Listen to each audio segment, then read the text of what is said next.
Boa tarde a todos. Esse é o primeiro seminário do Grupo Brasil Primeiro, batizado de Que País Queremos? A intenção desse seminário, o Grupo Brasil Primeiro, como sempre, quer fazer discussões a respeito do futuro do Brasil, sobre a sustentabilidade futura da economia brasileira, e para isso nós então reunimos uma série de nomes importantes num primeiro seminário que vai tentar fazer um repasso dos principais temas atinentes aí enfim, a possibilidade de desenvolvimento futuro do Brasil. E para essa primeira mesa nós contamos com uma presença muito ilustre, que é a do presidente da Federação das Indústrias do Estado de São Paulo, Dr. Josué Gomes. Não sei exatamente se ele já está na sala, mas ele concordou, para nós é uma honra, ele concordou em fazer palavras iniciais, fazer uma abertura do nosso evento. Assim que ele estiver disponível, eu estou controlando isso aqui também pelo WhatsApp, ele vai então tomar a palavra para nos conferir aí alguns minutos da sua agenda numa abertura da nossa primeira mesa de debate. Eu peço tolerância, então, de alguns segundos até que a gente possa ter a confirmação da entrada do Josué Gomes, e assim que isso acontecer, nós, então, vamos passar a palavra para ele.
Bom, temos então a presença do Dr. Josué Gomes aqui entre nós.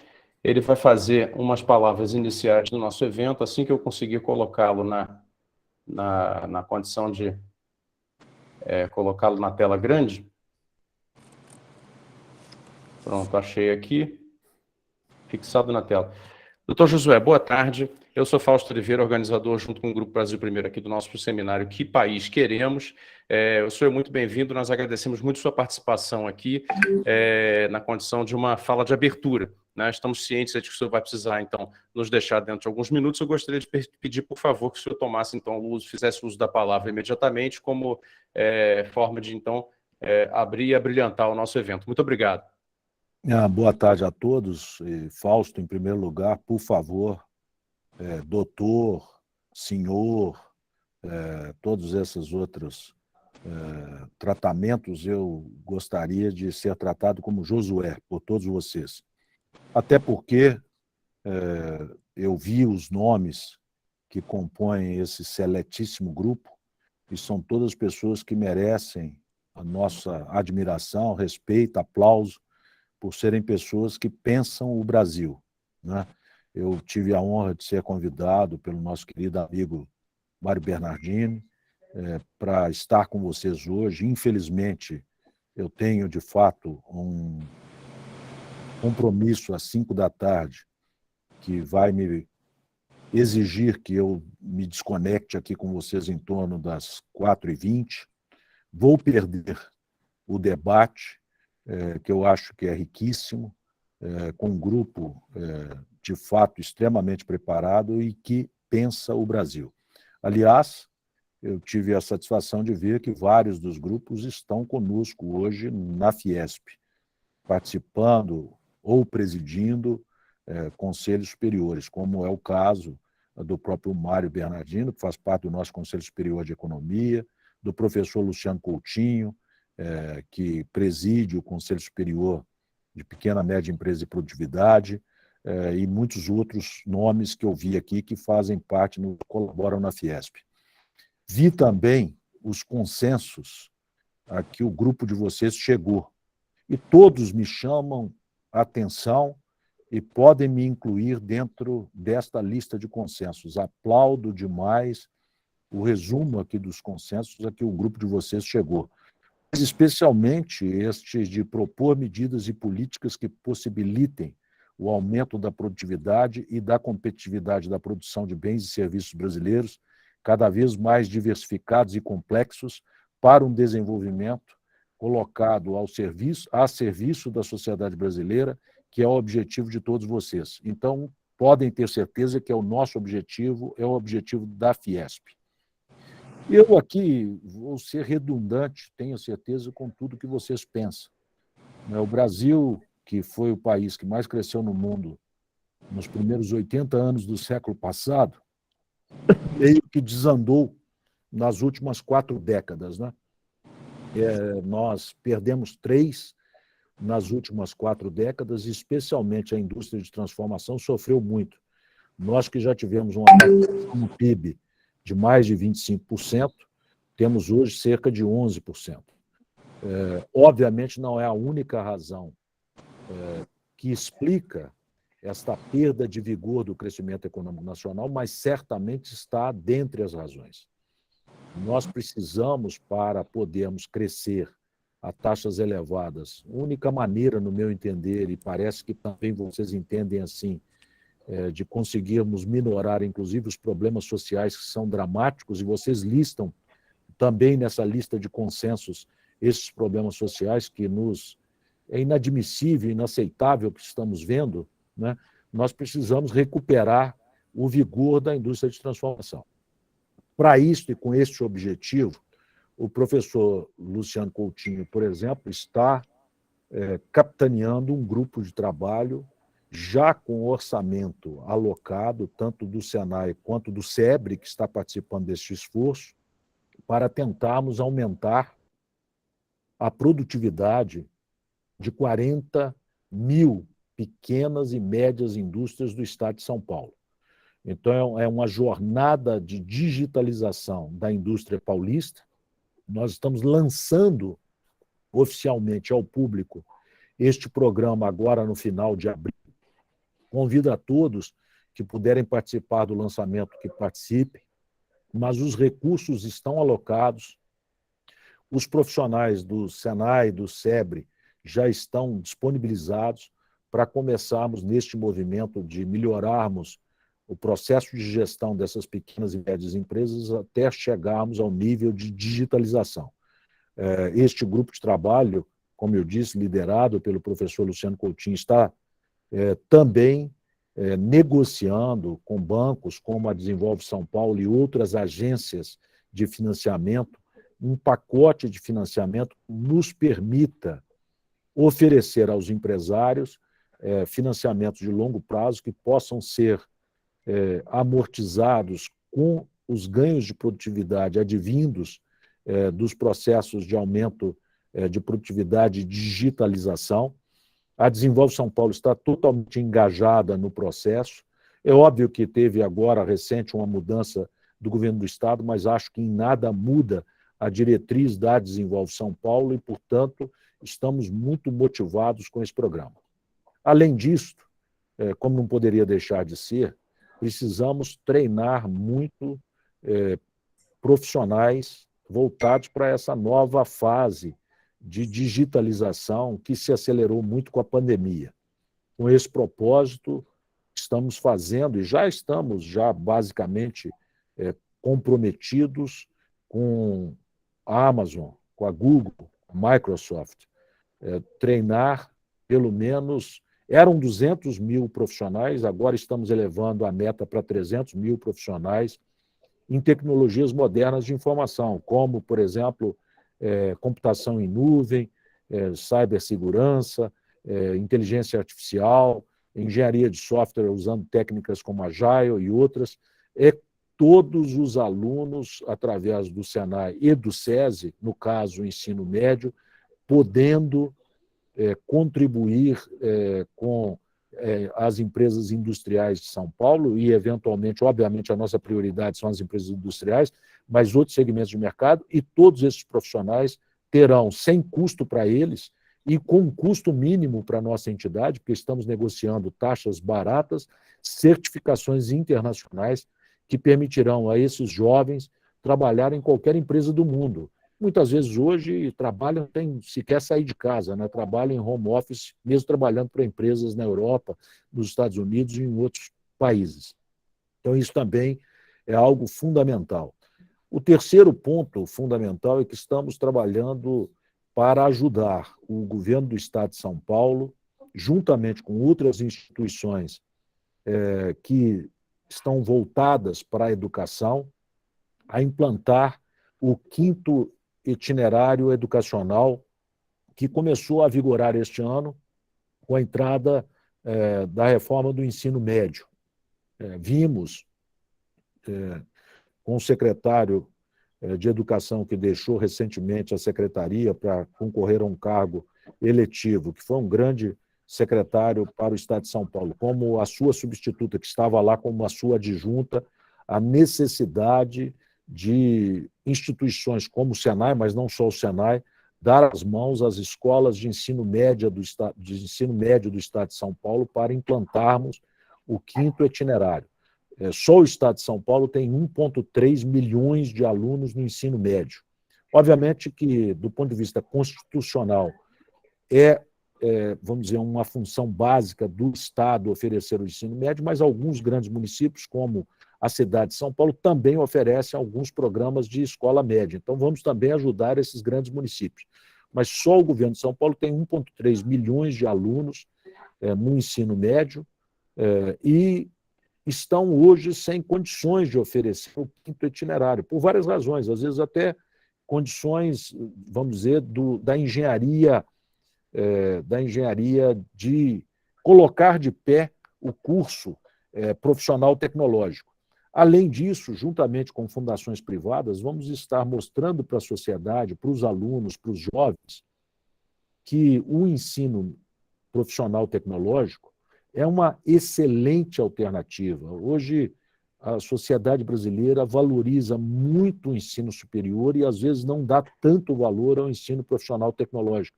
Eu acho que é uma função nossa convencer os jovens, convencer as suas famílias, que não é em detrimento do ensino superior, que depois pode ser cursado, os jovens podem perfeitamente começarem a sua vida profissional com o ensino profissional tecnológico, que, aliás, é o que acontece em alguns países da OCDE, justamente aqueles que têm o menor índice de desemprego entre os jovens. Países como a Alemanha, Suíça, Áustria, Holanda, todos priorizam o ensino profissional tecnológico e, com isso, conseguem taxas de desemprego entre os jovens muito mais baixas que outros países que, às vezes, enfatizam mais o curso superior. E uma coisa, de novo, não é em detrimento da outra. O Senai tem uma experiência grande na parte desde a sua fundação, 80 anos atrás, 1942, na parte de identificar uma demanda da indústria e transformar, através de uma engenharia pedagógica, em cursos que treinem o profissional para ter a habilidade para atender aquela demanda. Então, esta engenharia pedagógica do Senai, a parte de treinamento de professores, os próprios professores, a montagem de laboratórios vai ser colocada à disposição não só do governo do Estado de São Paulo, como de grandes municípios, com o objetivo de também ajudarmos na implantação do 5º itinerário e oferecer vagas para, se possível, a grande maioria desses jovens que fazem o ensino médio hoje em São Paulo. Obviamente, entendemos que, para recuperarmos a indústria, não basta apenas a reforma tributária, que defendemos, e estamos trabalhando nela, fazendo um consenso entre todos os setores privados, serviços, comércio, indústria, agronegócio. Não basta apenas nós também termos uma agenda mais moderna para a reindustrialização do país, ou seja, nós defendemos, sim, política industrial, defendemos, sim, a presença do Estado no planejamento, mas não defendemos subsídios, não defendemos protecionismo, não é esta a política industrial que defendemos uma política industrial moderna. Mas também precisamos fazer a nossa parte, que é aumentar a produtividade, é aumentar a inovação, e isso só se faz através da educação. De maneira que essa é a visão da Fiesp, a visão que é muito uníssona entre os conselhos superiores da Fiesp, conselhos superiores como o que eu citei, o conselho presidido pelo professor Luciano Coutinho, que me deu a honra de aceitar presidir esse conselho e montou um conselho da mais alta qualidade. O Conselho Superior de Inovação e Competitividade, que é presidido pelo Pedro Vonchovski, que também montou um conselho da mais alta qualidade, com reitores dos 5 centros universitários mais importantes do nosso estado. O Conselho Superior de Economia, presidido pelo nosso colega industrial José Roberto Hermílio de Moraes. E posso citar tantos outros, o Conselho Superior de Desenvolvimento Sustentável, presidido pelo nosso querido amigo Barbosa, Fábio Colette Barbosa, que tem uma atuação muito forte também nesta área. O Conselho Superior de Infraestrutura, Murilo Passos, que, aliás, diga-se de passagem, infraestrutura, irmã siamesa da industrialização. É inconcebível que nós possamos reindustrializar o Brasil, continuando a investir apenas 130 bilhões de reais, como vamos investir esse ano, ou seja, menos de 1,5% do PIB, ou cerca de 1,5% do PIB, quando precisamos investir por pelo menos 10 anos, cerca de 4,5% do PIB para recuperarmos a nossa infraestrutura e fazermos com que o capital de infraestrutura no país volte a ser mais de 50% do PIB, como são nos países da OCDE. Já tivemos esse capital de infraestrutura em relação ao PIB, mais de 55%. Hoje temos cerca de 35%. Precisamos voltar a investir 320, 350 bilhões por ano, como vocês defendem também, é um dos consensos que eu vi listado aqui por esse grupo de trabalho, estamos investindo 120. E olha que estamos investindo 120 com o Estado investindo só 40, 30, 40, ou seja, é óbvio que todos nós somos iniciativa privada e queremos a preponderância do setor privado, mas é impossível que o setor privado consiga investir os 330, 340, sem uma presença do Estado, no mínimo, para em algumas regiões onde ainda não há demanda, garantir essa demanda, porque senão o setor privado não consegue investir, não consegue nem financiamento para investir. De maneira que a agenda de vocês é a agenda da Fiesp. Estejam em casa na Fiesp, aliás, muitos de vocês já são Fiesp.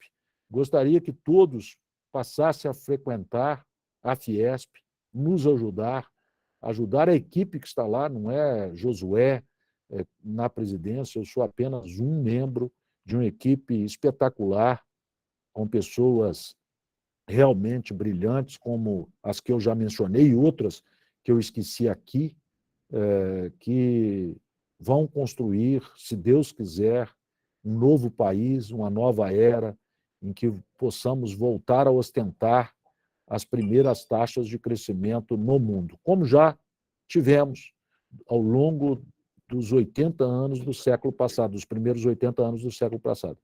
Para concluir e para mostrar a importância que damos à infraestrutura, à reindustrialização e à educação, vou terminar por dizer que só trouxe, além de nomes, como eu já citei, que são todos voluntários, só trouxe 2 profissionais para se somarem aos profissionais da casa.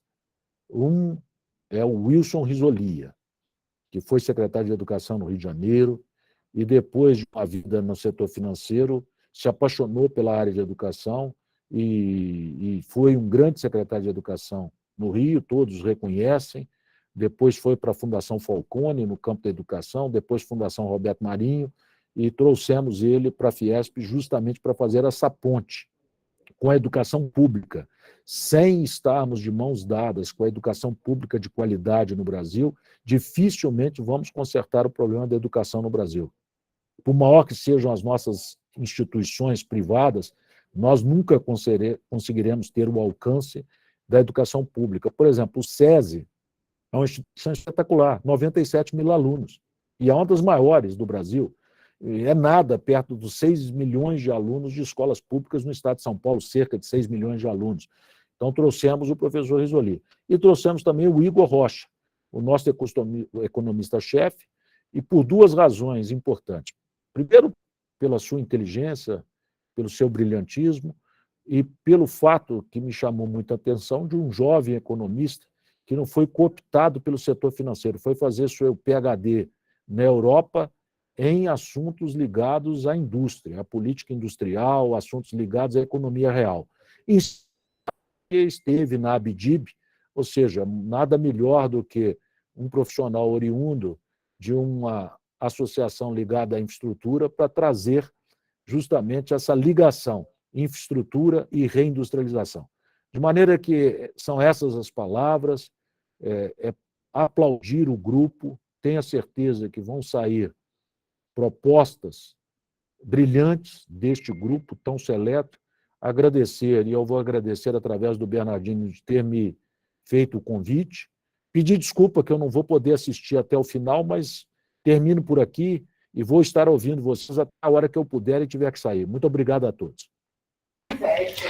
Nós é que agradecemos, Josué, então sem doutor, sem senhor, sem apenas Josué, mais um dentre nós. É uma honra para a gente ter a participação do presidente da Federação das Indústrias do Estado de São Paulo abrindo o nosso evento.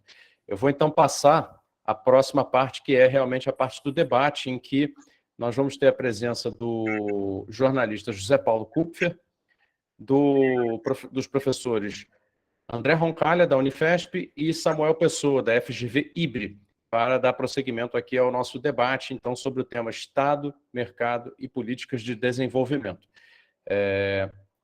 Passo aqui agora, vou abrir os microfones aqui das pessoas que vão dar prosseguimento, então, vou achando aqui rapidamente.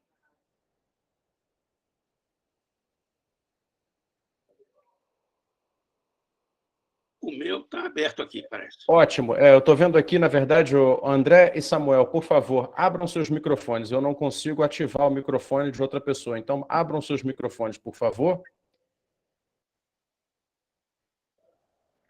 Está aberto. Ok. Samuel, seu áudio está ligado aí?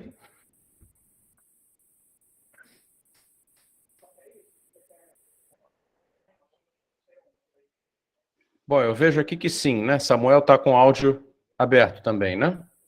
André e Samuel, por favor, abram seus microfones. Eu não consigo ativar o microfone de outra pessoa. Então, abram seus microfones, por favor.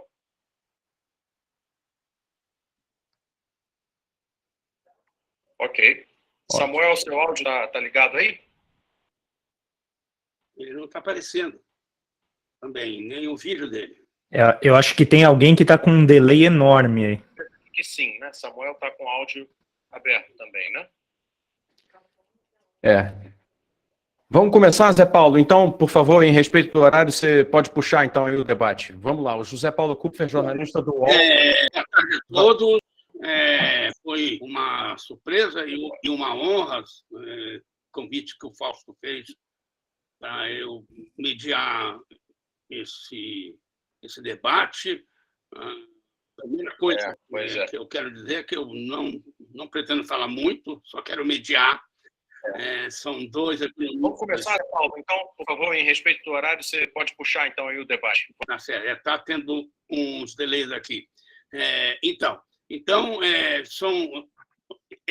esse debate vai ser feito por dois economistas, como diz o clichê, que não precisam de apresentação. Então, eu não vou apresentá-los. E só queria fazer uma menção. Queria dizer que o tema me é de grande... para mim, é de grande relevância. Eu acompanho essa discussão, esse debate, há uns 40 anos, e acompanho com um privilégio muito grande, que é ter tido um interlocutor, referência nesse assunto, meu irmão Davi Kupfer, com quem eu ia buscar as melhores águas da fonte que ele sempre foi. Então, não só para mim é relevante, como é, de certa forma, uma emoção, 2 anos e pouco depois da morte prematura do Davi, está aqui provocando, porque essa é a minha função, esse debate. Queria começar com o Samuel, que eu não estou vendo ele, também não sei se ele está ouvindo. Recentemente, Samuel tem escrito, tem estudado, pelo que escreve nas suas colunas, a Coreia, tem feito comparações com o Brasil, e uma das questões que o Samuel coloca, e todo mundo coloca, enfim, também é uma questão absolutamente de consenso, que é a questão da educação. Até o próprio Josué falou em educação e tudo mais. Mas eu, que sou um jornalista chato, eu acho assim, você pode ter a melhor educação do mundo. Aliás, para você ter a melhor educação do mundo, você precisa romper com um falso impasse, que é Brasil investe pouco no ensino básico e gasta muito com o ensino superior. O problema é que é uma questão complexa, porque se você não vai ter um ensino básico de qualidade, se o ensino superior, onde forma os professores que vão ensinar para o ensino básico, for uma porqueira. Então, dentro dessa ideia de que esses falsos impasses, essas questões, essas narrativas sem consistência, eu penso assim, você pode dar a educação de qualidade que você quiser, se o país não cresce, se a economia não cresce, se o sistema todo, como meu irmão dizia, o ecossistema é hostil à indústria, é hostil à inovação, você vai ter grandes engenheiros virando suco, ou, mais modernamente, dirigindo carros por aplicativo. Então, a questão, tudo bem, Samuel, educação, sim, mas qual é a base para que isso funcione?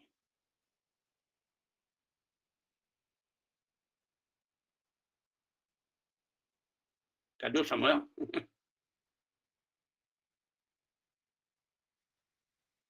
Samuel, a gente não escuta você. Você, por favor, tira o seu microfone do mudo.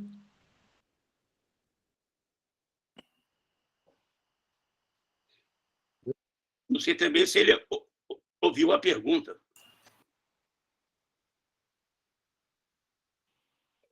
Ouviu, mas não consegue ligar o áudio. Ouvindo, ele está.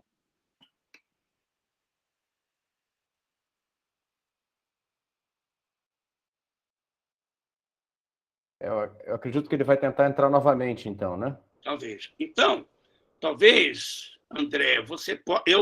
Eu perguntei para o Samuel, mas como mau mediador e você, eu deveria ter dado a ele uns 10 minutinhos para ele fazer uma apresentação, botar os pontos que ele considera mais importantes. Enquanto o pessoal aí tenta botar o Samuel no ar, você podia fazer um primeiro apanhado de como você enxerga a questão proposta, que enfim,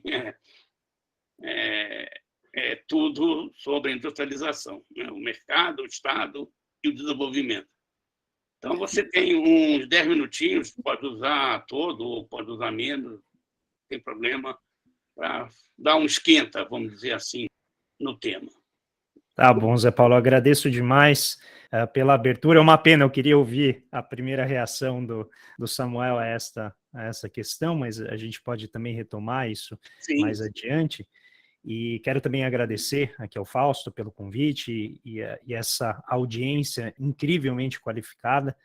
E eu vou tentar, obviamente, colocar aqui o meu entendimento sobre o que eu entendo ser os principais desafios que o Brasil enfrenta nessa virada de esquina aqui da geopolítica mundial, em que a gente vê um rearranjo do tabuleiro, que eu entendo ser um rearranjo que é persistente, em que a gente vê a emergência de outros polos em dimensões da vida econômica e social e cultural mundial que não tendem mais a se concentrar em torno dos Estados Unidos. Esses polos vão emergindo com fragmentos e dimensões específicas, e isso abre para o Brasil, obviamente, uma série de desafios, mas também uma série de oportunidades. Então, nesse breve comentário inicial, eu gostaria de iniciar dizendo que o modelo econômico adotado nos últimos 40 anos, se a gente puder chamar assim esse modelo que ficou convencionado de chamar de neoliberal, e isso novamente é o FMI chamando, e não, né, não historiadores em geral focados nesse tema, mas o próprio FMI deu esse nome. Esse modelo não nos preparou, não preparou as economias que seguiram esse modelo, desde a sua dimensão mais prática na economia, que ficou chamada de consenso de Washington, né, aquele conjunto de regras que facilitariam os países em desenvolvimento, principalmente na América Latina, sair da crise e da dívida iniciada em 1982 no México e que tirou esses países do mercado internacional de crédito. Então, esse modelo de economia que buscava não necessariamente um Estado mínimo, mas um Estado bastante direcionado para a acumulação de capital e de riqueza em determinadas frações da economia, enfrentou uma dificuldade enorme, que são esses choques sistêmicos que começaram, né, com a grande crise de 2008, a crise depois da periferia da Europa em 2011, a pandemia e, mais recentemente, a guerra entre Rússia e Ucrânia. E esses choques revelaram as fragilidades, né, da confiança exagerada na capacidade de autorregulação e autoproteção dos mercados internacionais e, principalmente, da proteção com relação às economias. E um irrecorrível poder de veto econômico, que as externalidades, e aqui eu coloco externalidades entre aspas, porque eu entendo que o conceito externalidade ajuda a comunicação, mas é uma falsidade do ponto de vista histórico e do ponto de vista do sistema econômico, porque não há nada externo ao sistema climático, à questão sanitária e principalmente a questão geopolítica. Elas fazem parte da própria dinâmica da economia, mas certamente esse modelo não preparou os países para prover e garantir segurança alimentar militar e também a segurança energética. Então, o que a gente viu com essa série de irrupções de crises sistêmicas foi uma dificuldade dos sistemas econômicos que aderiram a esse modelo, esse arranjo econômico muito centrado na globalização dos mercados, da livre mobilidade de capitais, da livre organização do comércio internacional, sempre pautado por regras que, no meu ver, carregam uma gritante assimetria entre norte e sul, e isso gerou, então, uma dificuldade enorme para que, no correr dessas crises, as economias nacionais tivessem capacidade de resposta. Então, essa preferência pela eficiência dos mercados acabou preterindo a criação de sistemas de reação a riscos, tanto a segurança nacional, e aí a gente pode dividir em segurança econômica, sanitária e energética, e as falhas na capacidade de reação do sistema econômico, que, inclusive, o plano Biden, né, o conjunto de assessores, chamou de resiliência econômica recentemente.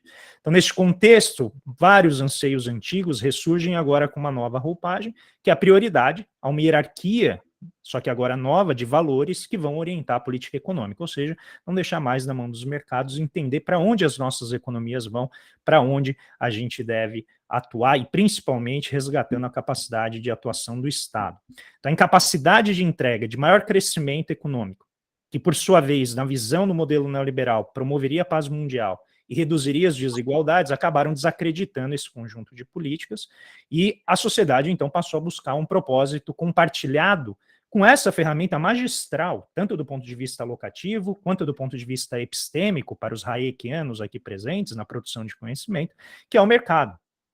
E isso, obviamente, leva à necessidade de a gente repensar o papel das políticas industriais e, principalmente, a receptividade a essas ideias. E o que a gente já vê acontecendo no debate, pelo menos nos últimos 5, 6 anos, é uma mudança em direção a uma maior aceitação com relação à importância das políticas industriais.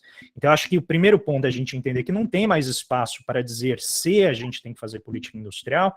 Acho que o Bidenomics, que eu tive a honra de organizar um livro com o ex-ministro Nelson Barbosa, trazendo essa discussão para o Brasil, né, o que significa um país como os Estados Unidos passar a adotar a ideia de um Estado planejador, de um Estado que vai dirigir a atividade econômica, que vai afetar a alocação de recursos, resgatando infraestruturas humanas e físicas, o que isso significa para quem está na periferia do sistema, para quem está aqui na América Latina, em particular o Brasil, depois desses 4 anos de fortíssima e profunda deterioração das capacidades, tanto de planejamento e coordenação do Estado, quanto na capacidade econômica da economia de reagir a essa estagnação que já dura uma sequência de anos, que está derrubando a nossa renda per capita, gerando uma grave crise social que certamente precisa de soluções de longo prazo para que ela possa ser melhorada. Então, o Bidenomics, né, essa manifestação histórica de uma agenda centrada nesse protagonismo do Estado, precisa,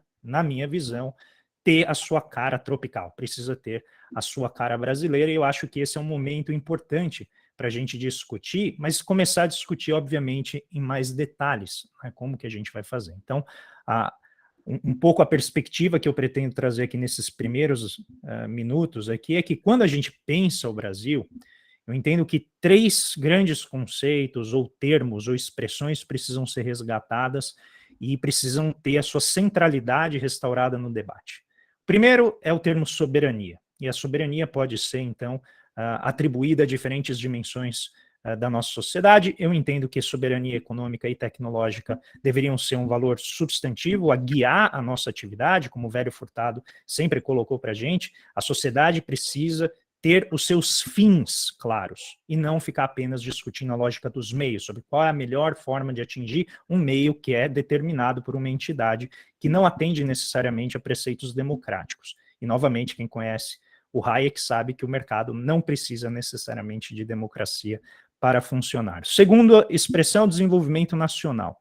Acho que esse é um termo que acabou sendo terceirizado para a dinâmica internacional no contexto da globalização. Isso o próprio Danny Roderick, Joseph Stiglitz, para quem preferir referências internacionais, vem falando isso já há muito tempo. E, finalmente, a ideia, e essa eu quero frisar de maneira importante, porque acho que ela vai, de certa forma, gerar aqui uma diferença rica em termos de debate com o Samuel, que é o conceito de inclusão produtiva. Tá? Não que ele não defenda, mas eu acho que as formas como a gente pensa a inclusão produtiva são bastante diferentes. Eu acho que esses 3 itens, soberania, desenvolvimento nacional e inclusão produtiva, servem como esses fins que o Celso Furtado colocava como elementos importantes para a gente agora, na remodelagem de como a economia brasileira vai se inserir nesse novo arranjo internacional, a gente possa trazer o aspecto social para dentro do conjunto de políticas econômicas. Então, a ideia de políticas de redistribuição, tanto a parte de seguridade quanto a parte de educação, acho que é absolutamente indiscutível a importância e quão fundamentais elas são, mas elas precisam de complemento, como o próprio Josué colocou aqui de maneira muito clara. Então, a política de desenvolvimento que envolva as dimensões produtivas e tecnológicas, elas são fundamentais para que você possa aproveitar esses ganhos do investimento feito em educação.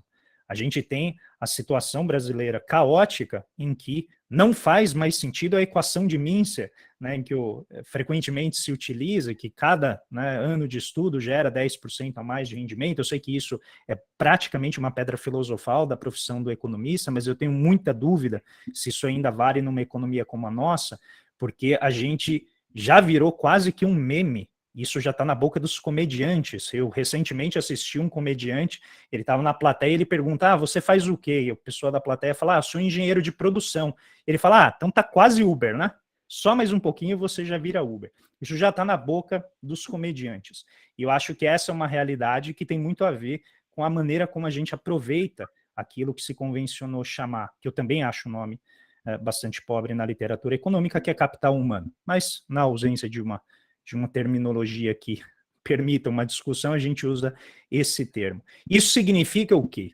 Que a gente precisa inserir a economia brasileira de uma maneira a proteger-nos de uma série de ciclos e choques internacionais que tendem a se acirrar, nos próximos anos e principalmente nas próximas décadas, para que a gente não se veja refém, como a gente está hoje, né, desses choques de preços de alimentos, de energia e, fundamentalmente, da especulação que ocorre também com a taxa de câmbio, que tende a volatilizar demais a taxa de câmbio.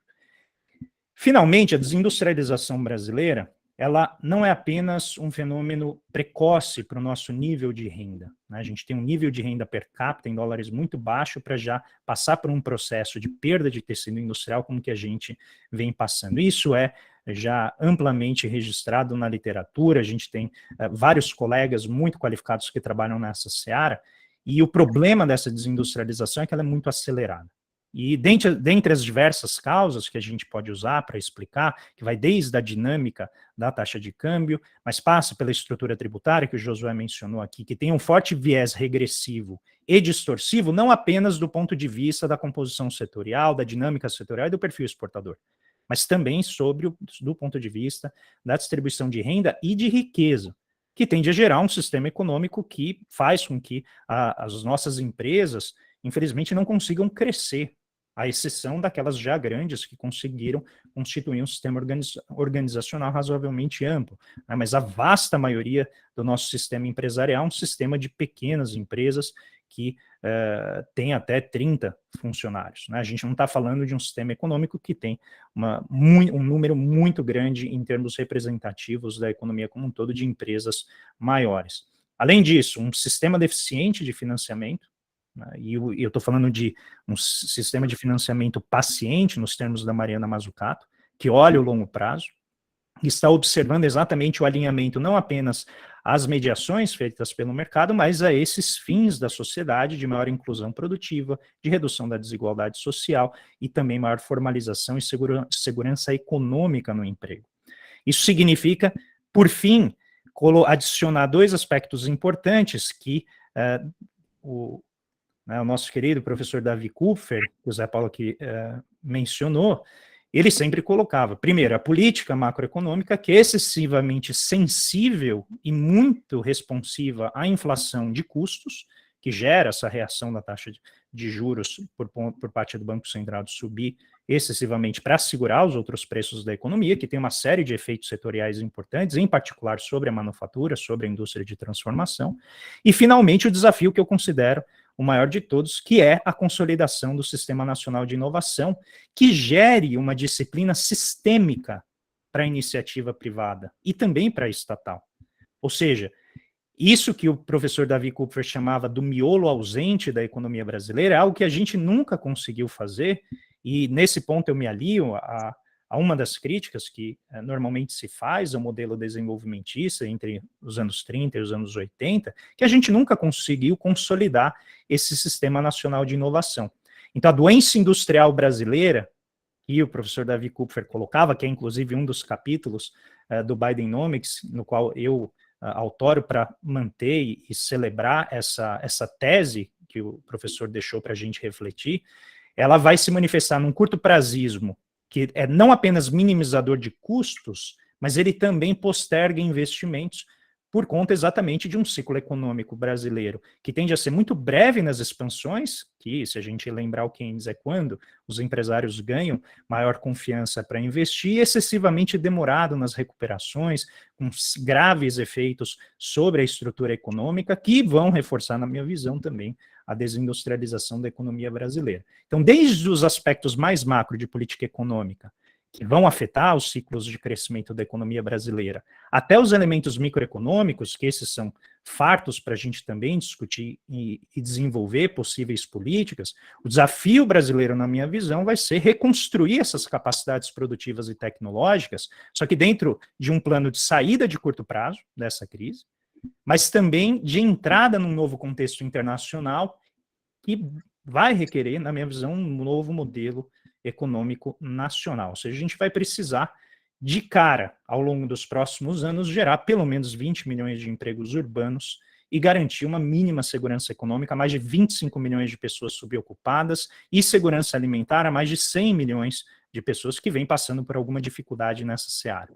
Então, esses três valores fundamentais que eu mencionei, que vão de sofisticação produtiva, a digitalização da economia e a própria economia verde, que vão enfrentar esses desafios da economia nas próximas décadas precisam ter os requisitos atendidos, e daí a ideia de um plano que traz um núcleo e as suas consequências quase que lógicas, né, da aplicação desse plano, que são os investimentos em infraestrutura, que também já foram mencionados, que estão há décadas abaixo das necessidades do país, e também as consequências sociais, que vão vir imediatamente na forma de formalização do emprego.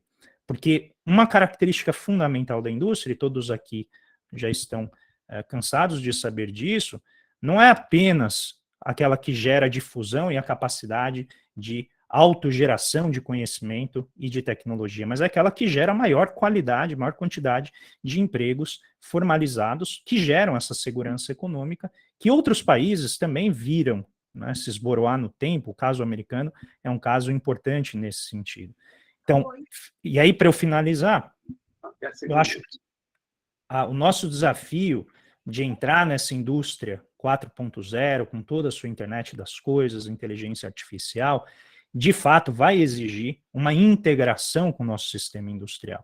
Certamente, o que a gente conhece hoje por manufatura, por indústria, vai diminuir a sua capacidade de gerar dinamismo ao longo do tempo, mas ela é fundamental do ponto de vista da composição da economia, da capacidade de a gente gerar um ecossistema de tecnologias que vão ser não apenas complexas, mas também vão ter essa capacidade de integrar as diferentes partes do país nos seus diferentes níveis de complexidade, e a partir daquilo que a gente já produz hoje, que a gente já tem competência para produzir, isso vai desde a agricultura, passando pela indústria e também afetando os serviços mais sofisticados.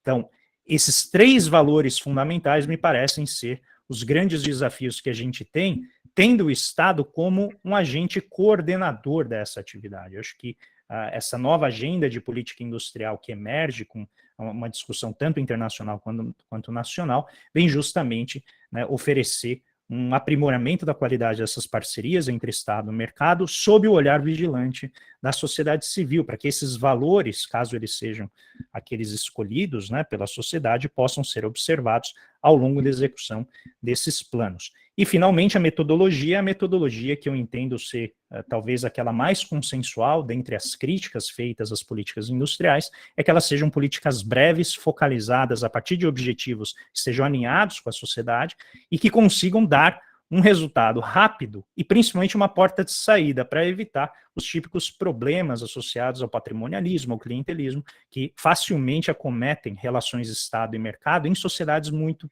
pouco desenvolvidas. E a gente não pode esquecer que o Brasil é uma economia pobre, é uma economia em que ainda a gente tem muito que avançar quando as pessoas, numa crise como essa, passam, então, a voltar a uma tecnologia de aquecimento, né, da sua alimentação, que é uma tecnologia de séculos atrás, que é usar lenha, quando falta o dinheiro para pagar a energia. André, para encerrar. Eu já terminei, Zé Paulo. Ótimo. Bom, então, parece que o Samuel está on. Viu que coisa moderna, Samuel? Então, o Samuel está on, então ele pode também aproveitar, se quiser, a minha questão ou não, para fazer uma abordagem dele. O Samuel está aí. Vocês me ouvem, gente? E ele, como eu também, para ler, tem que tirar os óculos. Então, agora nós ouvimos você, Samuel. Bem-vindo ao nosso evento, finalmente, então, está conectado. Isso, lente multifocal é conversa mole, não funciona a partir de um certo momento. Enfim. Então, Samuel, bem-vindo. Você tem aí até 15 minutos para ser equânime com o André, para dar o seu recado. Samuel, antes, por favor, eu só quero deixar um recado aqui. Pessoal, quem quiser fazer perguntas ao professor André, ao professor Samuel, use o chat daqui do Google Meet, que eu, ao final do debate, então, vou selecionar o que der para perguntar, eu passarei aos nossos convidados. Obrigado, professor Samuel, por favor. Obrigado, Fausto, pelo convite, um prazer estar aqui com o André. Zé Paulo, obrigado pela mediação. Zé Paulo, na fala dele, lembrou a triste morte do irmão dele, Davi, que era uma pessoa que conhecia muito política industrial e poderia estar nessa mesa nos ajudando a pensar desse tema. Eu quero começar essa fala com uma notícia triste. Hoje acabou de falecer o ex-ministro da Fazenda, secretário do Tesouro, secretário da Fazenda do Estado de São Paulo, Eduardo Guardia, uma tristeza, 56 anos, mais um grande profissional que nos deixa, um câncer no cérebro. Eu estou meio abalado, mas vamos tocar. Acho que o tema é muito importante. Tenho certeza que Eduardo adoraria participar e dar os seus pontos de vista aqui. Então, queria começar com essa homenagem ao nosso ex-ministro, muita tristeza. O Zé Paulo começou com uma pergunta muito específica, que é a questão da escolaridade. E esse tema foi tocado na fala do Eduardo, quando o André falou da equação de Mincer, que é aquela equação que estabelece uma relação entre escolaridade da pessoa e renda da pessoa. O que a gente sabe? Acho que o primeiro ponto é que eu entendo esses casos de engenheiros.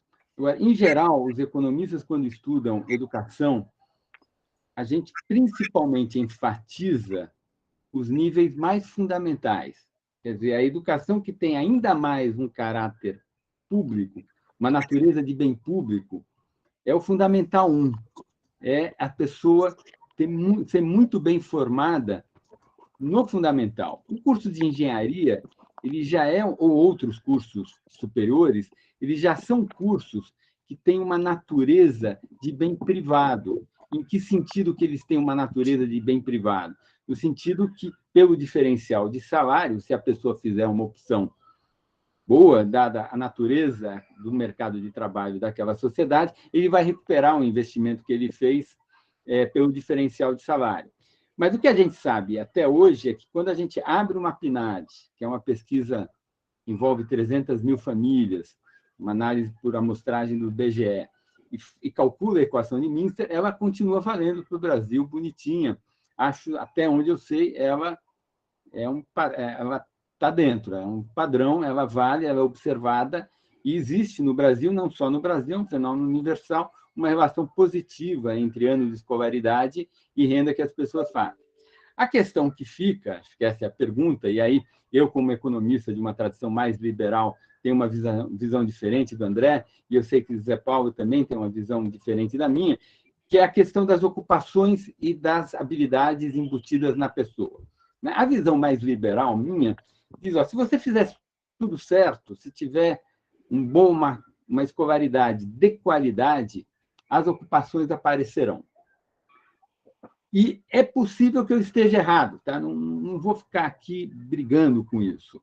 Eu acho que a gente tem algumas evidências que vão na direção do que eu falo, mas é perfeitamente possível argumentar que, se a gente fizer tudo certo, as ocupações elas não aparecerão e vai precisar algum tipo de política pública para gerar as ocupações, que é, em geral, o que a tradição nacional desenvolvimentista, intervencionista, diz que é o que precisa ser feito.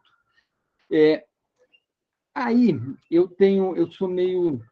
Eu acho que, nos últimos anos, eu mudei um pouco meu pensamento a respeito desse tema. Eu acho que, com relação ao tema de política industrial, acho que muito menos... Acho que é pouco produtivo a gente entrar nessa discussão aqui. Não faz, tal, sou contra. Eu acho que é uma política pública. A gente tem que ter algum conjunto de protocolos, e acho que a fala do André deixou bem claro isso. E eu acho que isso é um avanço com relação ao nosso passado, e acho que até ao nosso passado recente. Quer dizer, se a gente vai fazer políticas de desenvolvimento industrial setoriais, e eu acho que isso aplica-se para políticas de desenvolvimento setoriais, mas eu acho que aplica-se a políticas públicas em geral, também na área social, também na área ambiental, em todas as áreas. Quer dizer, eu acho que toda política pública ela tem que ter protocolos, no sentido que ela tem que ter um objetivo claro, ela tem que ter os meios para atingir aquele objetivo, tem que ter métricas que mensuram se o objetivo está sendo atingido ou não, e tem que ter regras de saída se a coisa der errado. A gente sabe que, nesse processo de desenvolvimento tecnológico, você tem lá nos Estados Unidos, no Vale do Silício, tem aqueles fundos de investimento que vão atrás de tecnologia, né? Uma das características que caracteriza o bom gestor desse tipo de investimento não é saber o que vai dar certo, mas é rapidamente saber o que deu errado, né? E descontinuar e ir para a próxima, né? É uma coisa meio parecida com peneira de garoto de time de futebol, né? Peneira de base, time de base, né? Tem um monte de gente, alguns vão dar certo, e você tem que saber quando deu errado, né? Então, acho que nesse tema a gente tem que pautar. Acho que a questão que faltou, por exemplo, nesse último período nosso, foi nós termos bons protocolos. Eu vou dar um exemplo só do que eu chamo que é bom protocolo. Eu era assessor do senador Tasso Gereissati em 2004. E aí chegou para mim o plano de desenvolvimento da indústria naval, o grande plano de modernização da indústria naval, PROMEF. Chegou uma brochurinha, acho que era 4 ou 5 folhas. Era muito pouco material. Ora, se o Estado brasileiro vai querer desenvolver a indústria naval, tem que ter um esforço de 1 ano, pelo menos, 6 meses, com pesquisadores que entendem do assunto, para ter um diagnóstico correto. Nós tentamos a indústria naval nos anos JK, e ela quebrou nos anos 60. Nós tentamos a indústria naval com Geisel, e ela quebrou. Nós tentamos a indústria naval com Lula agora e não conseguimos continuar.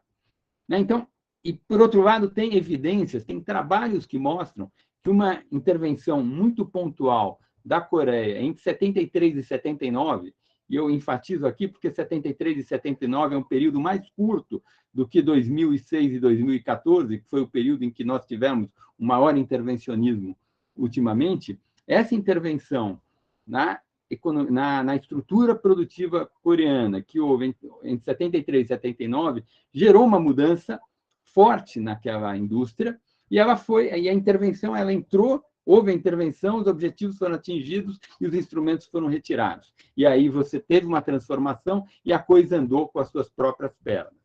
Então, eu acho que, nesse tema, a questão é sustentabilidade. A gente tem que pensar políticas que garantam que a política seja sustentável, que, se não der certo, ela seja descontinuada. E aí tem esse problema, gente, que aqui é o Brasil. A gente tem que saber lidar com as nossas circunstâncias. Uma característica do Brasil é que a gente tem uma economia política que, rapidamente, você cria direito adquirido. É por isso que é tão difícil terminar as coisas. Você cria uma estrutura, você cria uma estatal, você cria um grupo de interesse defendendo aquilo, a coisa dá errado e a estrutura você tem que carregar ela forever. Então, esse é um dos problemas que os asiáticos, por exemplo, não têm, né? Então, eu acho que, do ponto de vista do tema da educação, já expressei como que eu reajo. Da questão da política industrial, eu já tratei como que eu penso hoje esse tema. Vamos discutir a questão macro.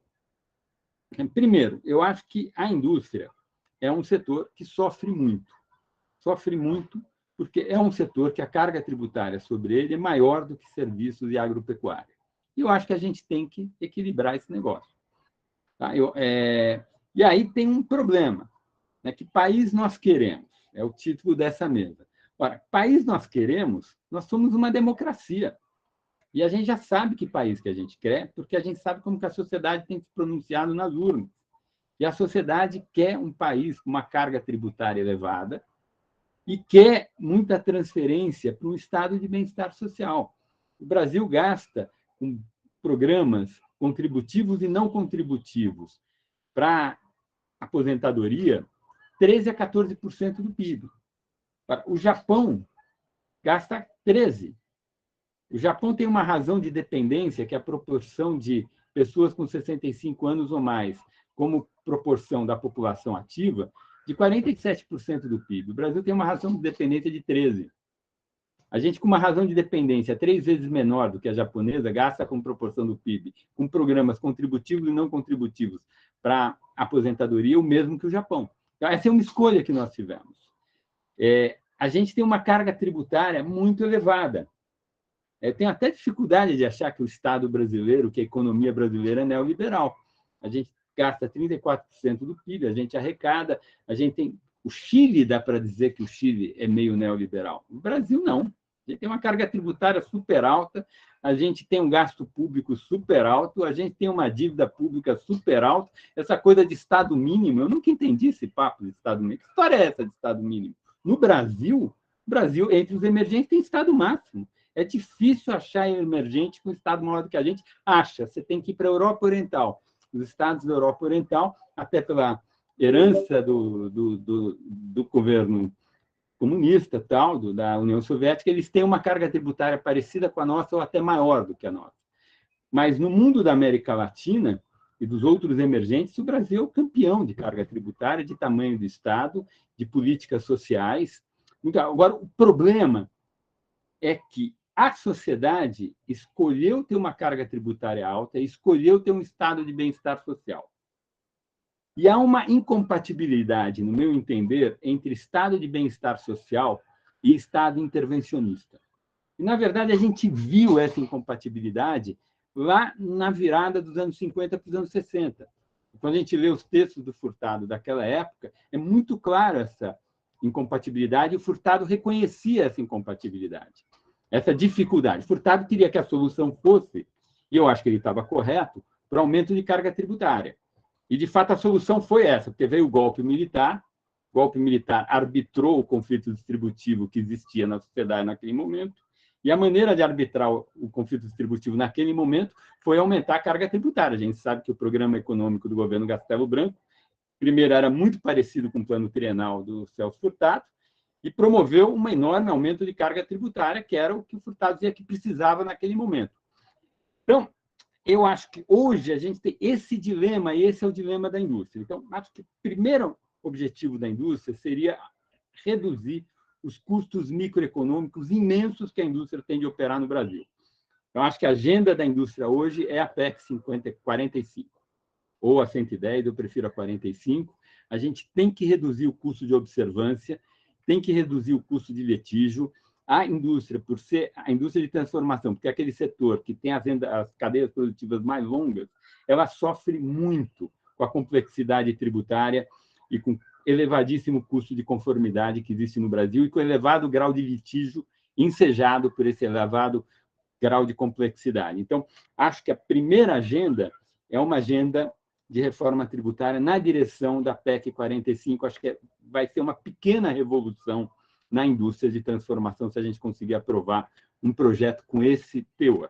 Acho que tem que equilibrar as alíquotas e as cargas tributárias. Acho que não faz sentido a indústria de transformação pagar relativamente mais que serviços de agropecuária. Não faz nenhum sentido.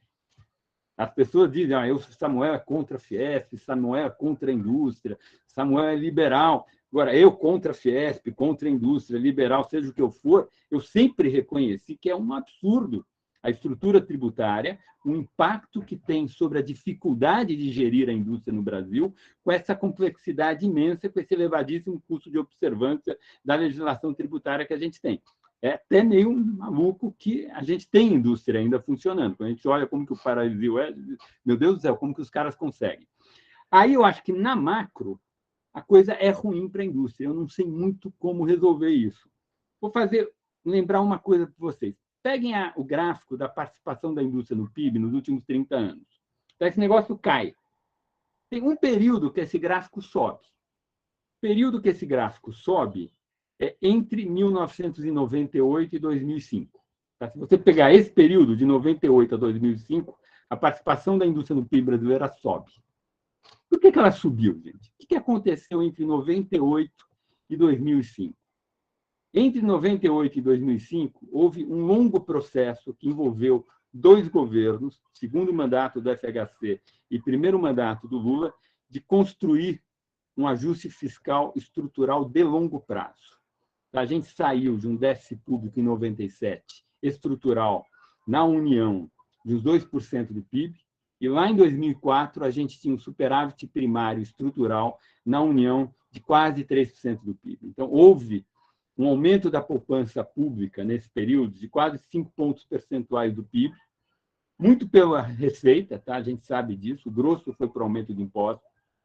E esse aumento da poupança pública, ele gera em equilíbrio um câmbio mais desvalorizado e ele zera em equilíbrio uma participação maior da indústria no PIB. Então, um dos problemas da indústria é que a sociedade brasileira, de certa forma, ela escolheu ter pouca indústria. Por que ela escolheu ter pouca indústria? Porque a gente escolheu ter uma taxa de poupança muito baixa. E é muito difícil, um país que tem uma taxa de poupança muito baixa, ter muita indústria. Isso não tem muito jeito. É o país que a gente quer. Eu estou dizendo, o Brasil é uma democracia e a gente tem que observar as escolhas que a sociedade fez.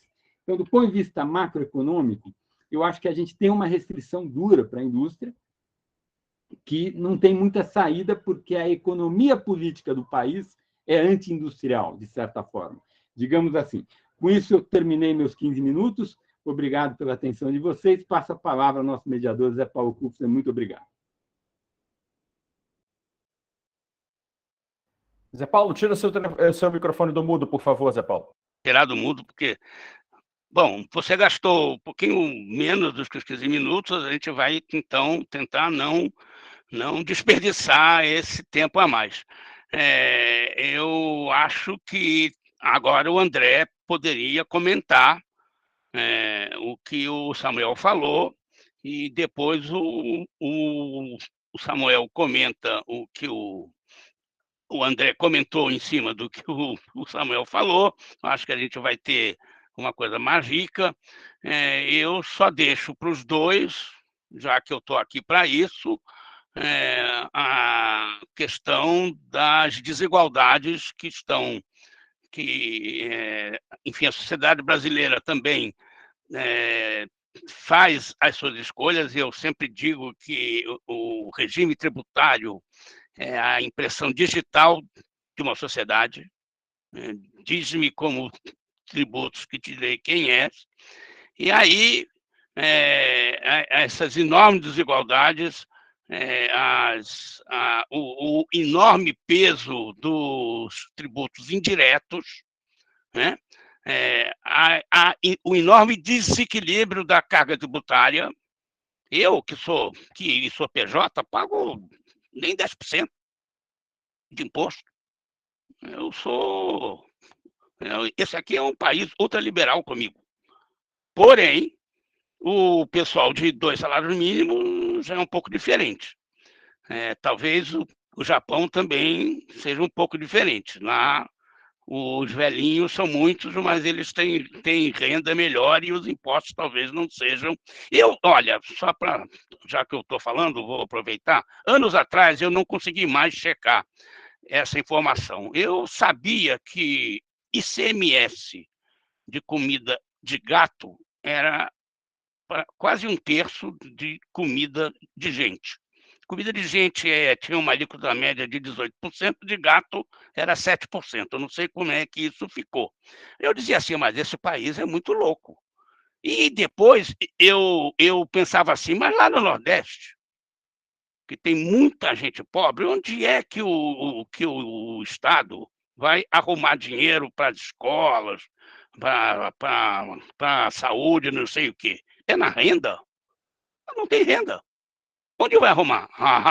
Vai arrumar no consumo.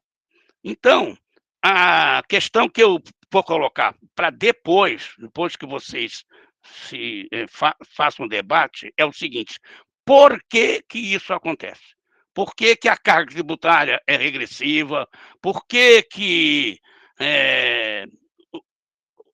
tem tanta transferência de renda para idoso e para os... Por que isso acontece? Isso acontece, mas por quê? Então, depois que o André fizer uma geral em cima do que disse o Samuel, e o Samuel replicar. Tá bom? E aí, tempo curto, tá? Vamos ver, outros 10 minutos cada um.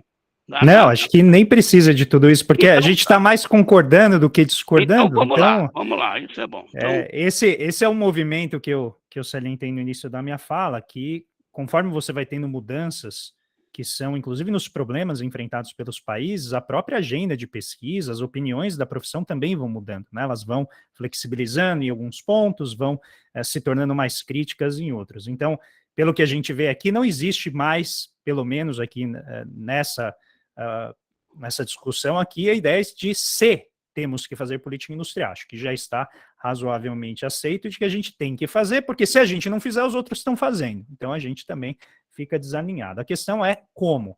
E esse eu acho que é um avanço, eu concordo com o Samuel, acho que é um avanço positivo. Eu já fui algumas vezes no IBRE discutir isso, né, onde o Samuel é pesquisador, e eu acho que há um razoável consenso de que a gente tem que fazer algo. Se a gente não fizer, a geopolítica vai nos empurrar. Eu não acho que o Biden acordou um dia e falou, nossa, realmente, política industrial, sempre defendi isso, vou fazer agora. Não, eu acho que a emergência da China o colocou nessa necessidade de ter que enfrentar um problema que não estava sendo resolvido pela própria dinâmica dos mercados. Então, acho que nesse ponto a gente está razoavelmente consensuado. Onde eu discordo um pouco do Samuel, talvez seja essa lei de Sé adaptada aí aos empregos e às empresas, né? Então, se você ofertar trabalhadores, vai gerar uma demanda automática por esses trabalhadores em setores mais sofisticados. Eu acho que há muitas evidências de que isso não acontece.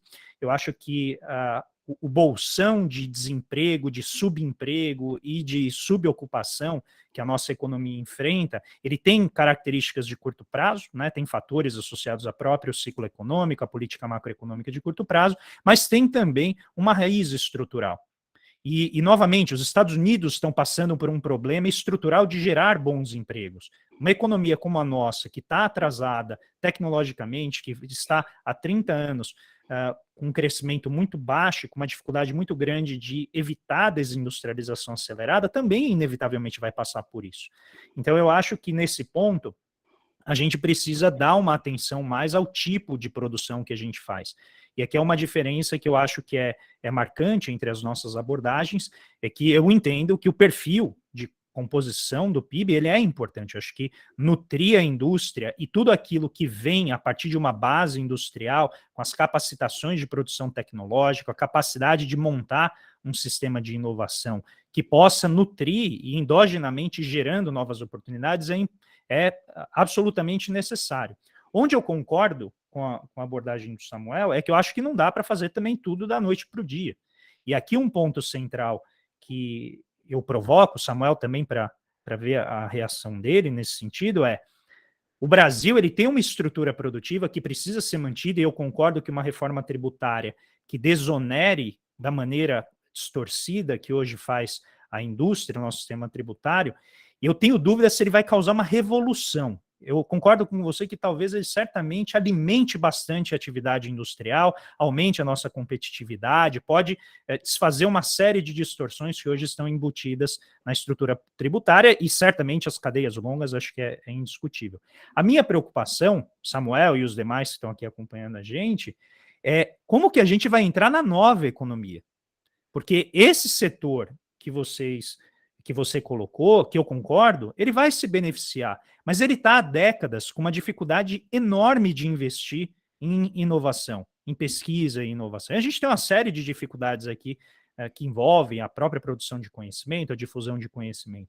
Então, eu sou muito cético a depositar só na educação e na reforma tributária esta revolução, né, que você colocou. E, novamente, sem desmerecer nenhuma das duas, né, porque eu acho que você está corretíssimo no papel da educação, está corretíssimo no papel da reforma tributária, mas se a gente não conseguir constituir nos setores estratégicos, não apenas para a manutenção da indústria, mas também para que ela consiga inovar e entrar em novos mercados, que ela consiga entrar em novas perspectivas de produção de conhecimento, a gente vai ficar naquela esteira que está rodando a uma velocidade menor, a gente não vai sair do lugar, e os outros países vão avançar nisso. Então, a minha preocupação é como que a gente incorpora 20 milhões de pessoas na nova economia.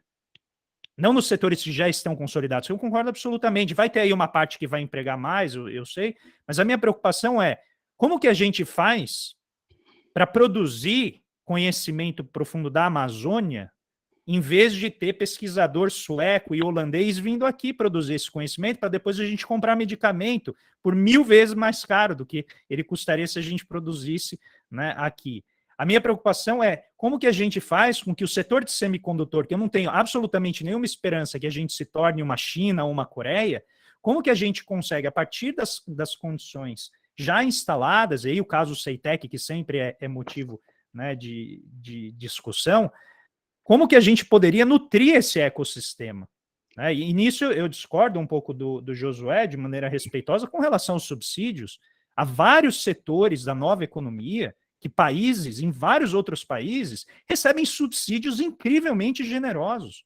Incrivelmente generosos, porque esses são setores que demoram a gerar resultados. A gente está falando uma fábrica de semicondutores, demora de 5 a 10 anos para ser montada.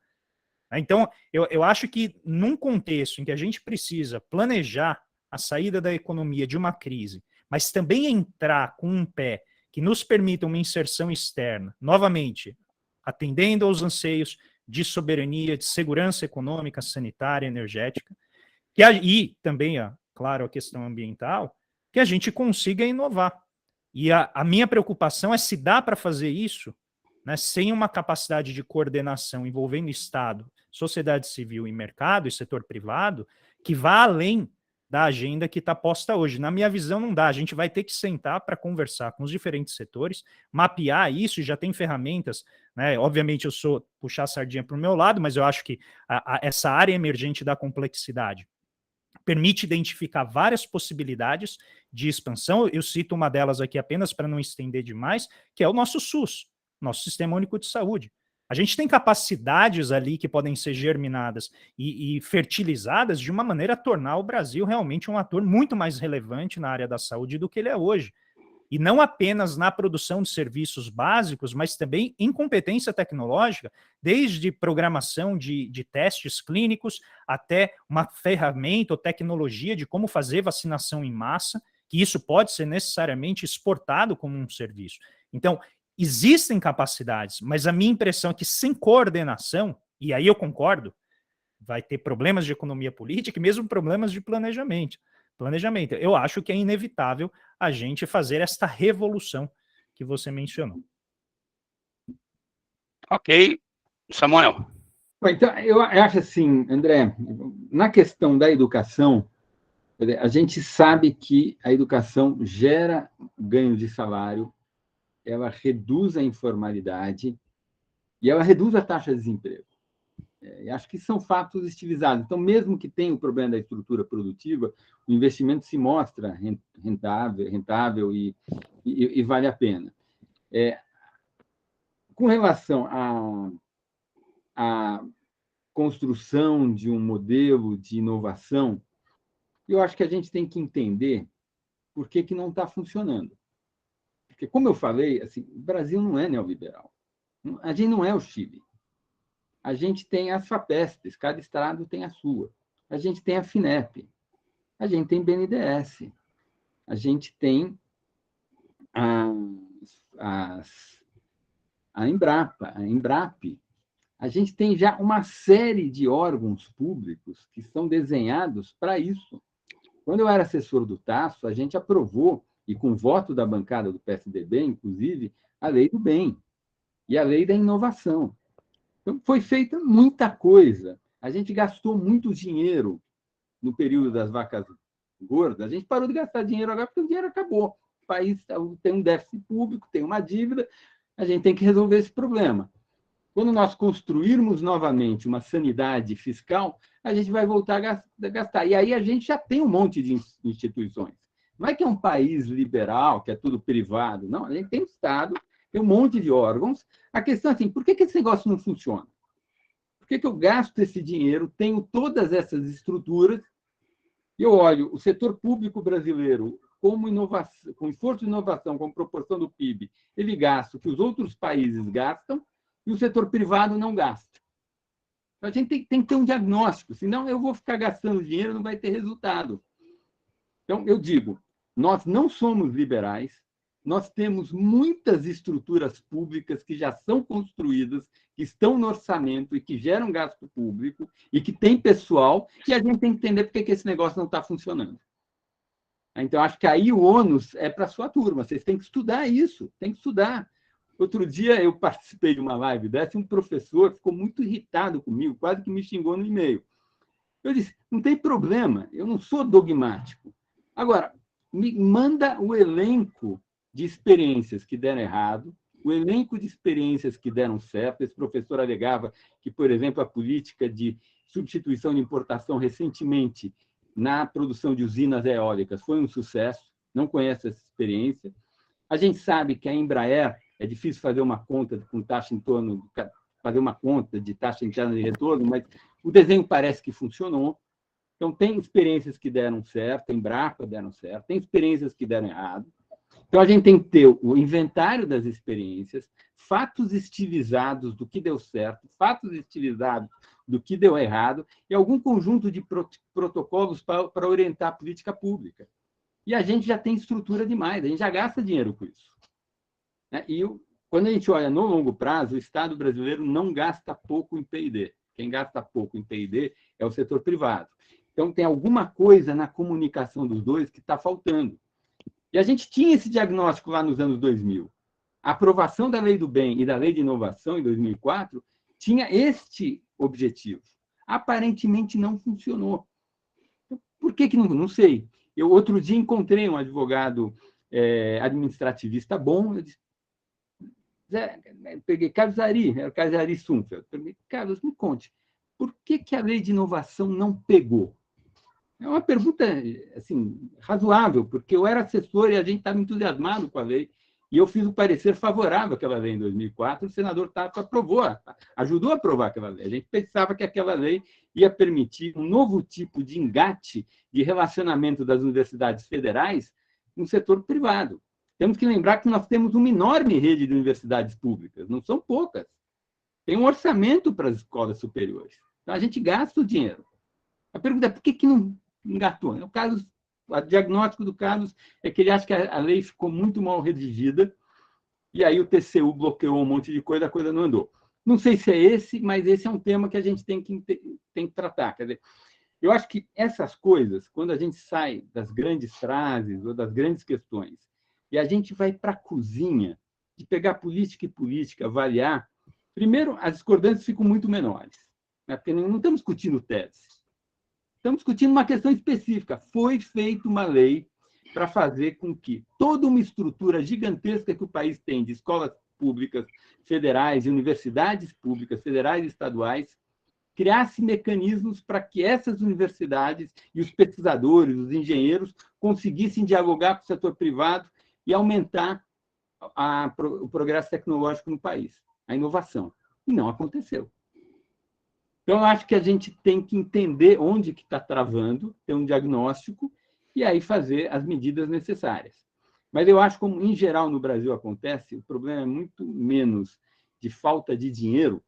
Temos que lembrar, a gente chegou a colocar entre 2005 e 2014 500 bilhões de reais no BNDES.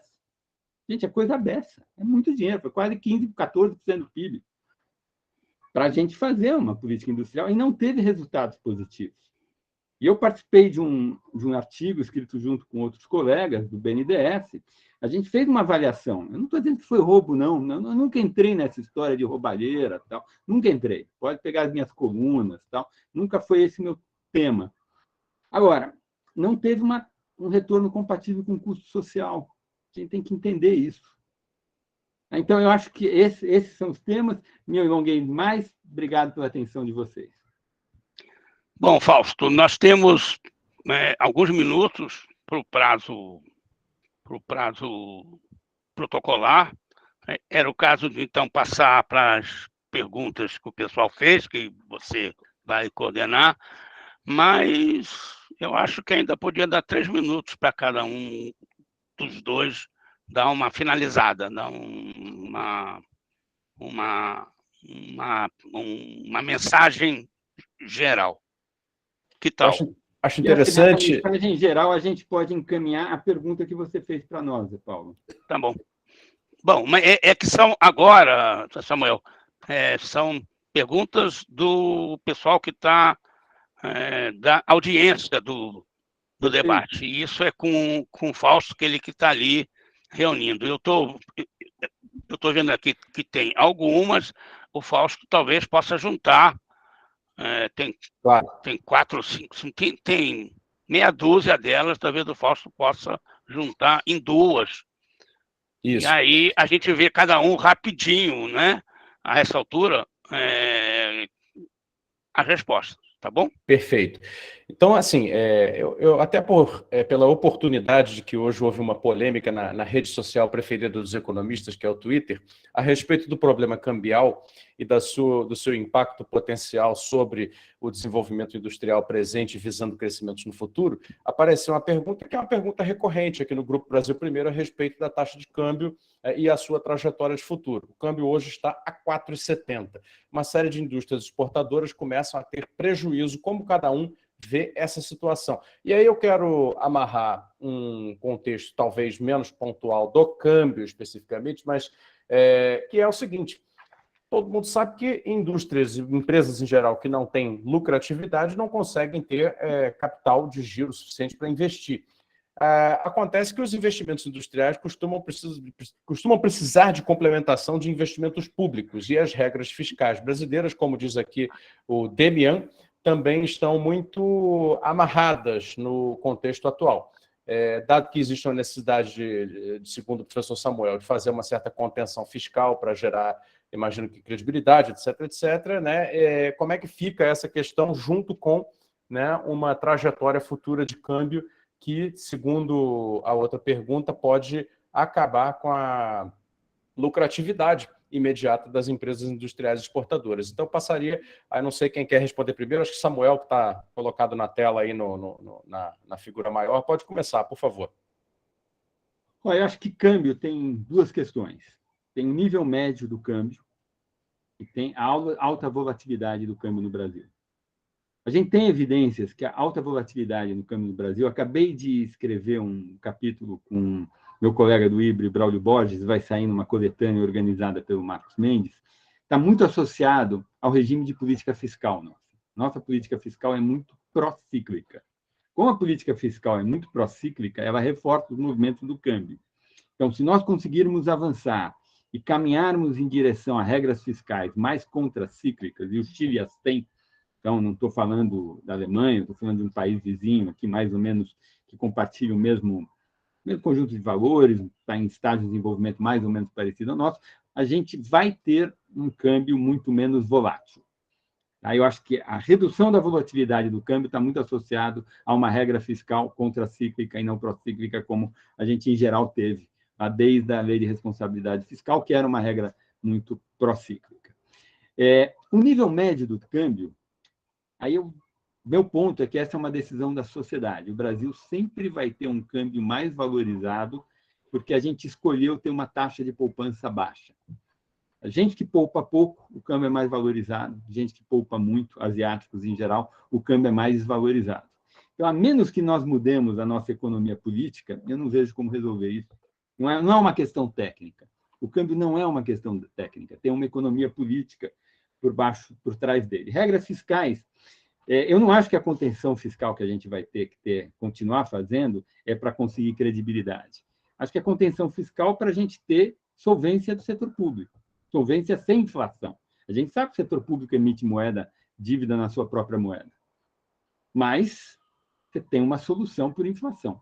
Acho que a experiência que a gente tem é que essa solução é muito ruim. Então, a necessidade de continuar no caminho doloroso, difícil, de construir um superávit primário estrutural é um caminho para evitar a inflação. Então, não tem muita saída. Essa é a minha reação aos 2 temas. E aí, de fato, existe uma possibilidade, Fausto, só tocando na questão que o Zé Paulo pediu para a gente tocar, de aumentar a carga tributária. Tem estudos do IPEA, geralmente assinados por especialistas. Eu acompanho muitos trabalhos, não é minha especialidade, mas eu acompanho muitos trabalhos do Sérgio Gobetti, do Rodrigo Orair, que são especialistas do tema, e eles avaliam que, aumentando a carga tributária sobre a renda, você consegue aumentar os impostos em até 1,5%, 2% do PIB, e de uma forma progressiva, tributando mais os ricos. Evidentemente, Fausto, para fazer isso, eu tenho que fazer o que o Zé Paulo lembrou aqui. Isso foi super legal, o posicionamento do Zé Paulo. A gente sabe que as maiores distorções no imposto de renda no Brasil estão nos regimes tributários especiais, simples e lucro presumido. E aí é duro, gente. Tá? Tem uma votação que do PSOL ao PSL todo mundo aprova, que é quando a gente vai decidir elevar o limite de inclusão no Simples. Olha lá, vai aumentar o limite de inclusão para uma empresa no Simples, do PSOL ao PSL todo mundo aprova. Agora, o Simples é um mecanismo imenso de elisão fiscal. Não, e sendo que ele vai crescendo, né? Começou, nem lembro mais qual era o limite para o faturamento da empresa, hoje acho que está em 4,8 mais 5 bilhões, milhões, e todo ano tem algum deputado querendo crescer isso, fora o fato que não gerou a formalização prometida de empregos e, pior, fragmentou as empresas. Elas preferem ficar menores para não mudar de regime. Ou seja, é isso que nós temos que ver. Você diz que a sociedade não quer poupança. Ela não quer muitas outras coisas que, né, não é bem a sociedade. É quem tem poder de fazer as leis, né? Então, eu acho que tem um espaço, tem lá os trabalhos do Rodrigo, do Sérgio Gobetti, eu já abordei em colunas minhas os textos dele do IPEA, e tem um espaço da gente aumentar a carga tributária de 1,5%, 1,8% do PIB, aumentando a progressividade, mas vai ter que tributar todos nós. Todo mundo que se diz eu sou de classe média, no Brasil, quem ganha 24 mil por mês ou mais está no 1% mais rico. Esse é o fato. Então, bom, com isso eu passo a André. Muito obrigado pela atenção de vocês.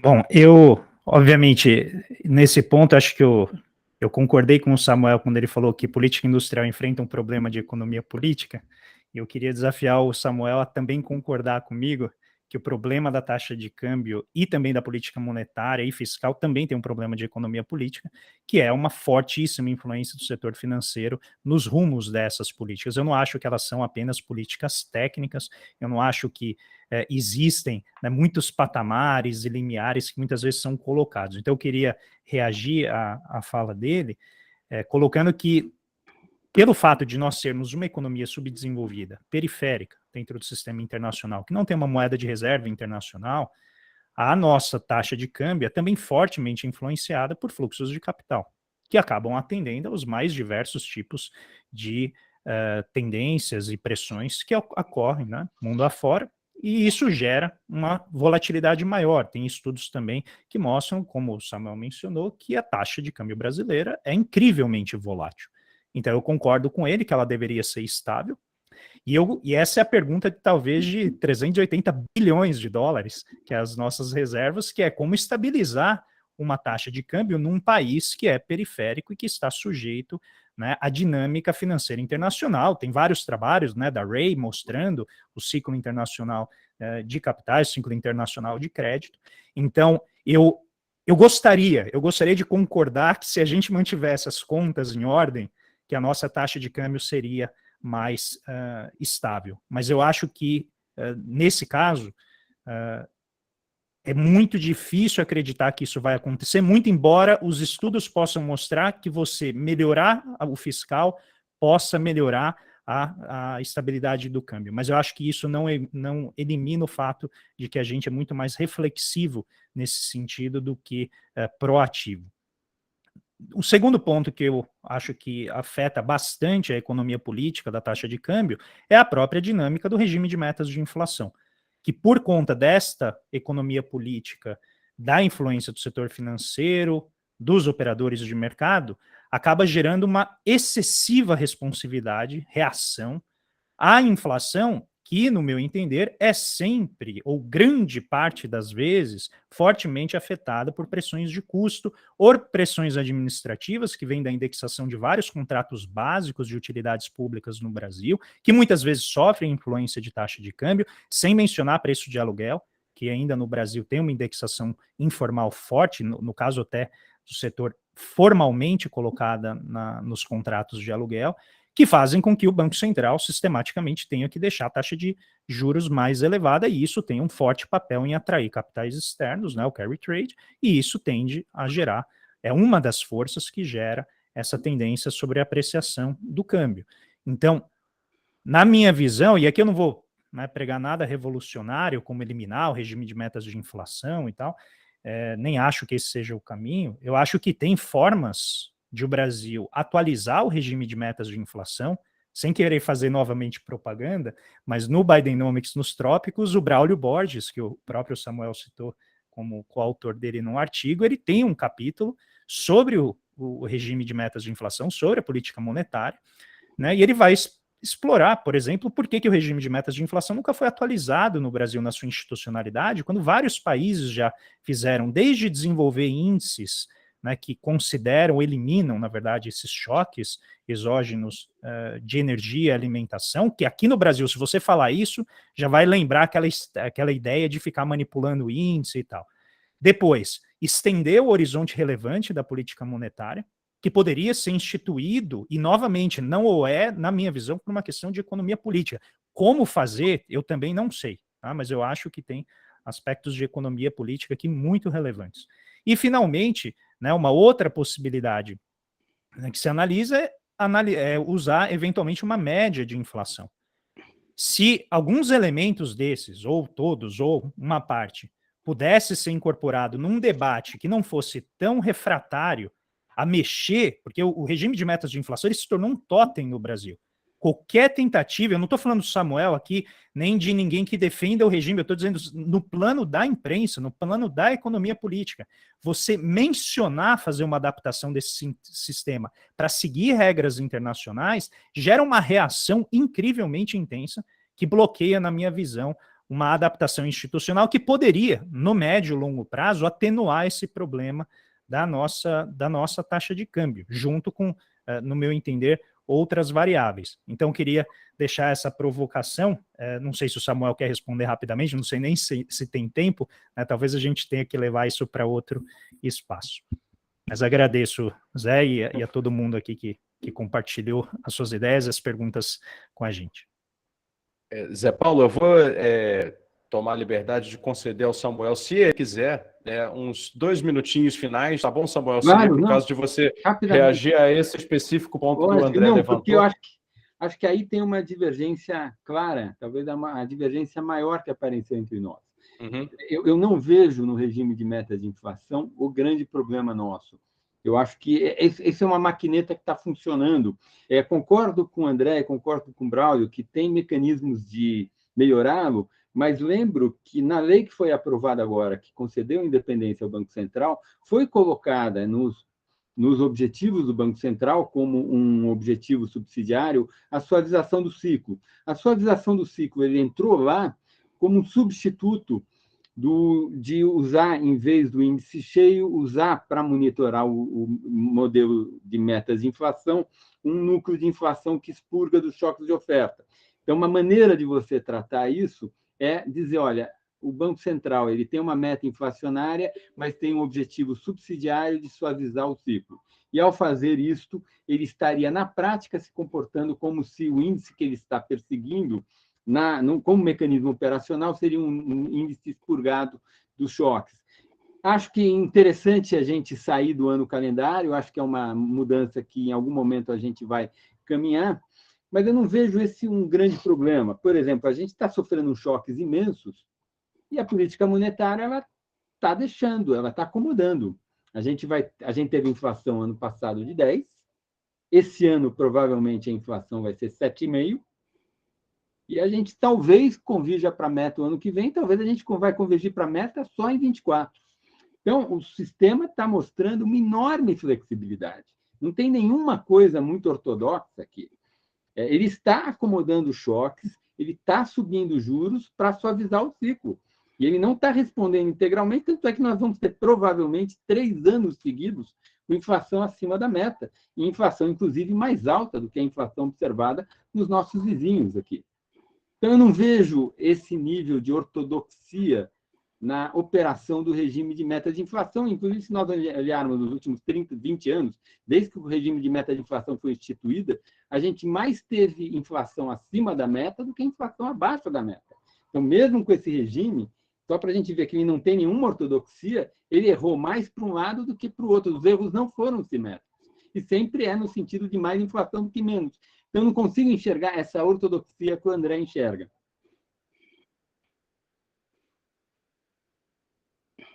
Muito bem.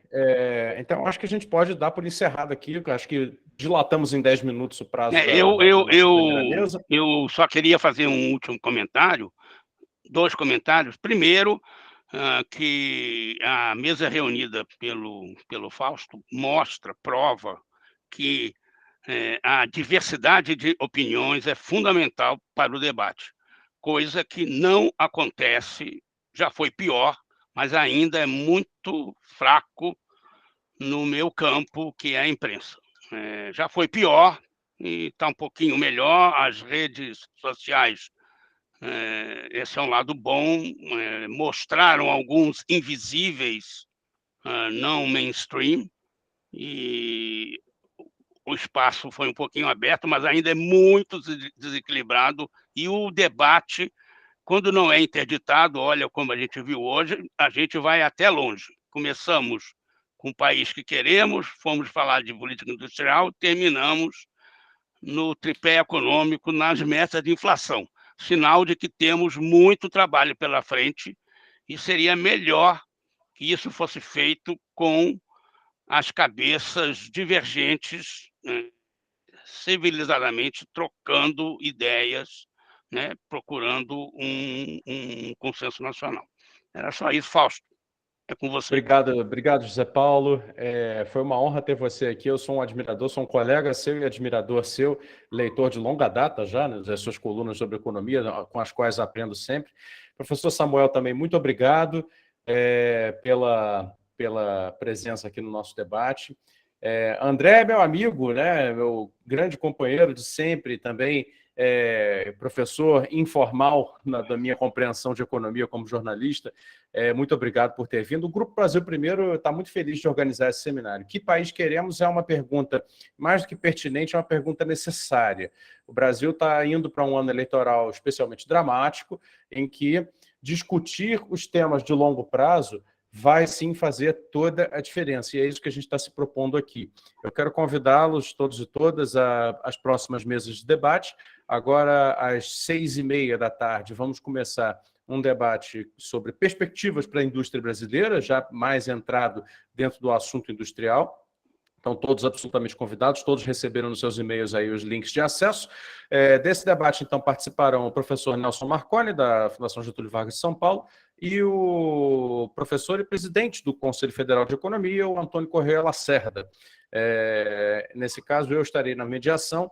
E amanhã, começando a partir de 2 da tarde, o seminário Que País Queremos trará uma série de 3 debates. O primeiro deles vai ser sobre uma macroeconomia para o desenvolvimento, em que vão participar o Gabriel Galípolo, ex-presidente do Banco Fator, e o Paulo Rabelo de Castro. O segundo deles vai ser sobre complexidade produtiva e competitividade brasileira. Vai começar às 5 da tarde. Todos esses links serão enviados para os e-mails de vocês que se inscreveram. Desse segundo debate, então, participarão o Paulo Gala e o José Ronaldo Castro Souza Júnior, do IPEA. E, por fim, nós teremos aí um debate, José Paulo, que eu acho que vai te interessar muito participar, que é sobre mídia econômica, indústria brasileira e representação política, em que 2 dos nossos colegas, brilhantes jornalistas, o Pedro Cafardo e o Fernando Dantas, vão participar conosco aqui com mediação da professora da SPM de São Paulo, a Cristina Helena Pinto de Mello. Ok? Bom, ficamos por aqui. Obrigado, então, pela participação de todos. Obrigado pela audiência, as perguntas, principalmente os participantes. Para ficar registrado aqui, embora ele já não esteja mais aqui, obrigado ao Josué Gomes, na representação da Fiesp, de ter vindo aqui a brilhantar o nosso debate. É isso aí. Pessoal, muito obrigado. Então, vamos encerrando. Até a próxima mesa do Que País Queremos. Muito obrigado. Até logo.